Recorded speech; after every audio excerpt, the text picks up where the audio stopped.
Hello friends, কে সুকৃতি ব্লগে তোমাদের সকলকে স্বাগত জানাই। এখন বাজে প্রায় 12টা। আজকের অনেক বেলা হয়ে গেছে কাজবার সাথে। তার মধ্যে আমার পিস শাশুড়ি আর পিস শ্বশুর এসেছিল। তা ওনারা সুকৃতিকে একটা জিনিস দিতে এসেছিলো, বেড়াতে গেছিলো। সুকৃতিকে একটা সোয়েটার দিয়েছে। বাবা সোয়েটারটা আনো, তোমার ওই জ্যাকেটটা।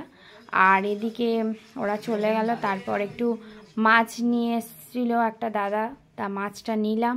ওগুলো সব গুছিয়ে গাছিয়ে সবে স্নান করলাম। এখন ভোগ টোক দেবো।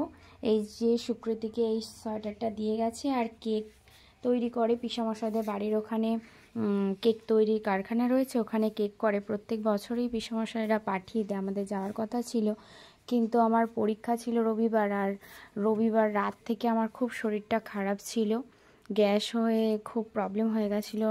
হসপিটালে গিয়ে ইঞ্জেকশন নিতে হয়েছিল, তারপর একটু সুস্থ হয়েছি। বর্তমানে এখন ভালো আছি। আজকে একটু ভালো আছি, তাই পিসিরা একটু এসছিল।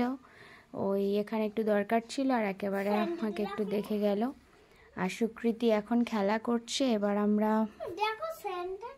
ভাত খাবো। সুকৃতি খেলা করছে সুকৃতির স্যান্টাকে নিয়ে।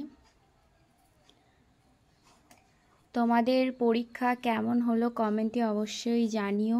আমার এক্সাম তো খুব একটা ভালো হয়নি, প্রিপারেশন খুব ভালো নিয়েছিলাম, কিন্তু লাক খারাপ, কোশ্চেন ভালো আসেনি, সেই জন্য এক্সামটা খুব একটা ভালো দিতে পারিনি। নেক্সট বারে দেখবো। আর কোশ্চেনের অ্যান্সারের অপেক্ষায় এখন ওয়েট করে আছি। অ্যান্সার কিটা পুরোপুরি আসলে তারপরে জানতে পারবো যে পাস করতে পারলাম কি পারলাম না।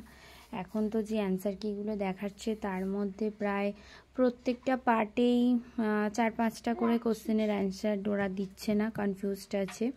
আর এবারে কোশ্চেন ভীষণ টাফ এসেছিলো। আজকের মিনি ব্লগটা এই পর্যন্ত থাক বন্ধুরা। তোমাদেরকে কয়েকদিন ভালো করে ভিডিও বানাতে পারিনি, এক্সাম ছিল বলে। তাহলে নেক্সট অন্য ব্লগে দেখা হবে। টাটা।